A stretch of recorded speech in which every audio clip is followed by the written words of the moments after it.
don't. You got to come see a show here. You got to come see a street festival here. And that's kind of what we want to do in Salisbury. Say, the Eastern Shore is beautiful. Chesapeake Bay is beautiful.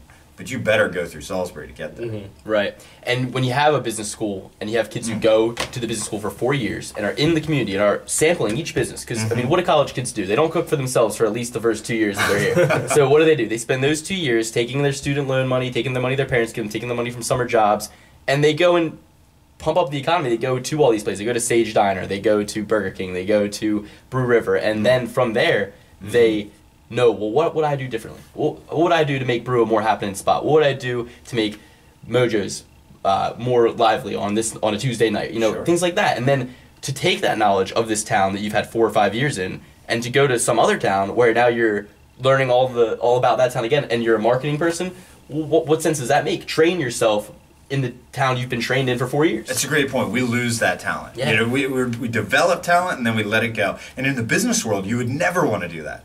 You would want to develop talent and hold on to it, right? Right. Or let somebody else develop talent and then grab them.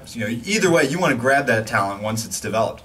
And the first place that we should start is these fantastic competitions like the Bernstein competition, like the Gull Cage competition, like Shark Tank, which films here. By the way, I mean, let's not forget that the 5 cities where that films, it's like San Diego, Denver, Boston, Portland, and Salisbury. I mean, we've got a good thing going here, and we've just got to capture that, and then we've got to make the value proposition that this is a place that you should stay in. So that means we've got some work to do. And one of the things that we've got to work on is perception of safety. Although I talked to you briefly about crime decreasing, there's a perception that it's not safe. There's a perception that this place is not safe. Now, we had 2 homicides this year. Now, we went 29 months without a single homicide in the city. 29 months, which is unheard of in a city of our size. You look up just north of us, Dover, a city of similar size, 7 homicides this year in counting. I mean, we are in a good position right now, and it's getting better, but we've got to work on that perception. So we've got to work on that marketing and branding. And maybe what we actually have to do is partner with those marketing students, partner with them to do a better job marketing Salisbury to graduates from SU and to graduates from other institutions. You have a vast background in architecture, is that correct? Architecture. How does that go into play with Salisbury in terms of what you are looking to do as mayor? Well, I think it plays in 2 ways. One, vision. I mean, you've got to be able to see where you're going and then identify sort of the steps to get there. In the military, we call that backward planning. You identify your desired end state and you backward plan. But in design, you've got to be able to picture the building that you're trying to create. And now, granted, you put meat on the bones as you get there. You don't start with that end product and just dissect it, or reverse engineer it. I mean, you kind of identify it and you get the big brush strokes, the big broad brush strokes, and you fill in. But then the other piece of that is, actually think about how cities work and how cities function best. And the way I think about it is, look, I'm not a traffic engineer. I'm not a water and wastewater engineer. I mean, the things that I think about are, how's it going to function economically? That's what I'm interested in. I'm interested in the economy, because that's just you and me exchanging money for goods and services. And that's the most important thing. And you can simultaneously build a sense of community through design as well. So I think about architecture and urban planning as it affects the economy. That's what I'm most interested in. And I want to grow our economy. We need to grow our economy. Yeah, absolutely. Having an eye for architecture, do things stick out when you see them, like different buildings, different types of design? Do you ever see like, I wouldn't have done that, or that's Hold on, just for anybody who's listening,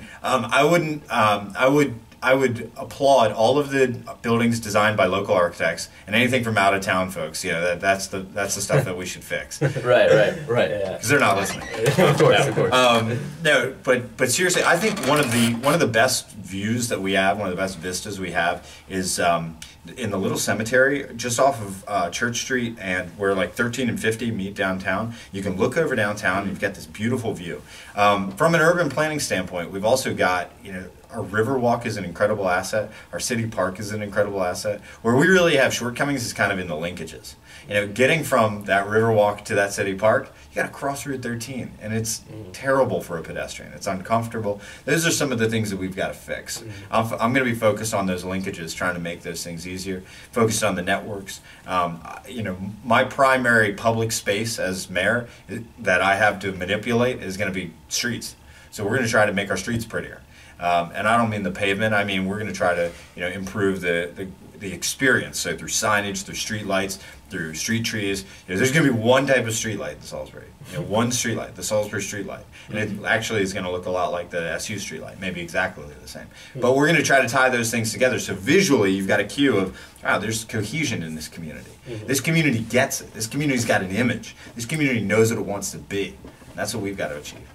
Absolutely. Do you have something to say? No, yeah, so, I mean, that goes right along with communities like you go to Easton. You see, a Target that was built in Easton that looks like the Walmart that was built in Easton, or the Whole Foods, or whatever it may be. But yeah, like cohesion along all the commercial lines. You've got it. And one of the things that we did this year is we just put money into the budget for a set of design standards. So we're going to be working toward having more of a language, an architectural language and an urban design language of Salisbury. Now, we've got to identify that because it doesn't really exist yet. But we've got to develop that, we've got to make it, we've got to let it reflect our current identity. And the other thing that I think is worth mentioning is that, you compare, a place like Easton, we've got some pretty good historic architecture that we need to protect as well, and we need to celebrate. So we want to build around the current assets that we have. Exactly. I mean, it comes down to taking what you already have. Like, for example, I look at the zoo. Salisbury has a zoo. Yeah. We don't need to build a zoo.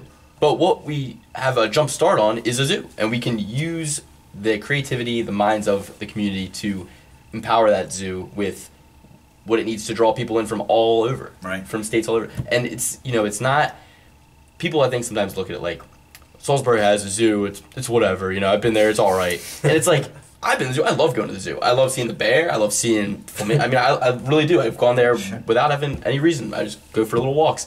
And it's not bad. And if you have a passion for something like that, take the initiative and make it better. Don't just sit there and complain about it, right. But I think so many people have this mentality of the same thing it takes somebody to go to a school, go away to a school. Like I came from New Jersey, he came from New Jersey. We went to Maryland, we came to Salisbury. I think that same itch to leave your own community is what kind of drives people to want to leave the community they go to school in. Right. They have this perception, a false perception, but a perception of, I can't just stick around in Salisbury. I got to go off and do something, And it's like, you're going to be saying the same thing about the town you moved to in 3 years. Like, I can't believe I'm still here. I got to go do something. What am I going to do? The bottom line is, folks, you got to do something. And that's what the show's all about, getting up and doing something. We get here every morning, 7 a.m., well, twice a week. 7:15, something like that. And the radio station, I mean, our reach is 20 miles, but we got YouTube now. We had Periscope earlier, so we're using the infrastructure that already exists within our school that we have provided to us with our tuition, right, to improve upon that infrastructure. Well, and think about that. So two things about that. One, I understand that desire to get up and go do something. I mean, I got up and I left. I left this community. I went to school. I went to Maryland and then to Pittsburgh and then to England and joined the Army and left town. Right. I mean, but I came back because this place is special, and you only get one hometown. So my feeling is, if you're not going to take care of it, who is? So this is my hometown. I'm going to take care of it. I'm going to give it everything I've got. We're going to make it a better place. I guarantee you that. But the other thing is, you kind of have just hit the nail on the head as far as optimism versus pessimism. And I believe that the more we adopt optimism as the spirit with which we make all our decisions, the more likely we are to be successful in the long term. Having a negative vision of something has never gotten anybody anywhere.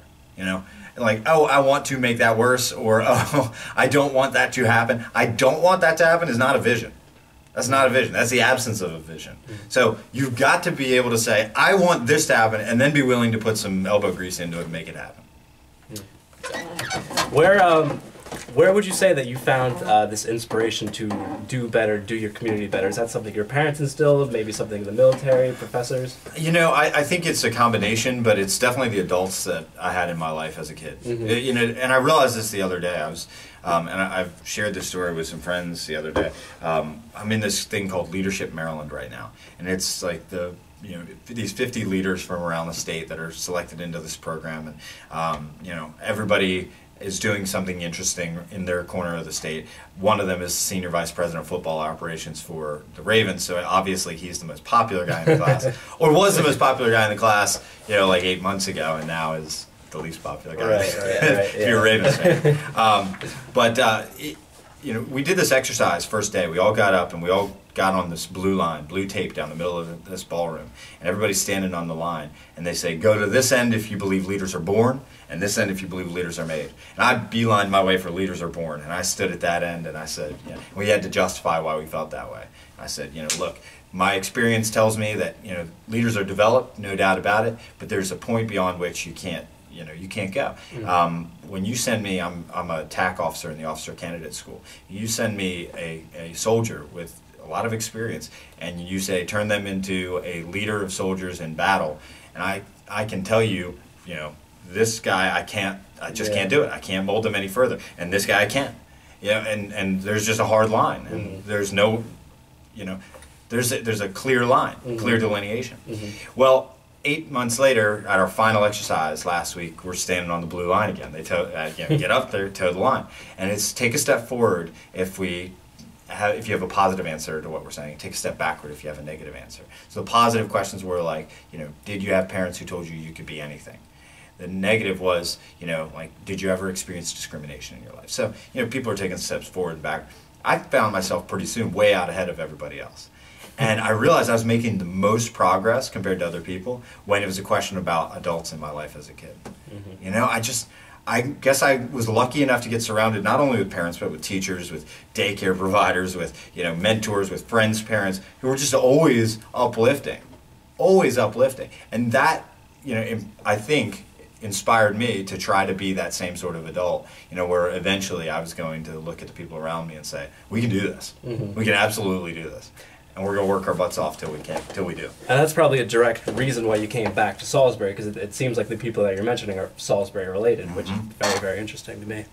Yeah, I think what you said is, about leaders being born or made. It's definitely, I think, an inherent quality that you either possess or you don't. And I'm not saying that it can't be strengthened, but I think a big strengthening of leadership is early in life when you're maybe probably before, I'd say they cut off to be 4th grade maybe, when your parents are teaching you at home simultaneously to you receiving an education publicly at school or whatever school you went to. But my point is that I think at some point your parents will say to you, you'll say something like, well, my teacher said this. And I think when at that moment, your parents have a decision to either say, well, just do what your teacher says or something like that, or they can say, your teacher doesn't know everything, and if anybody ever does this to you, this is what you do, or something like that. Right. And they tell you, and that's probably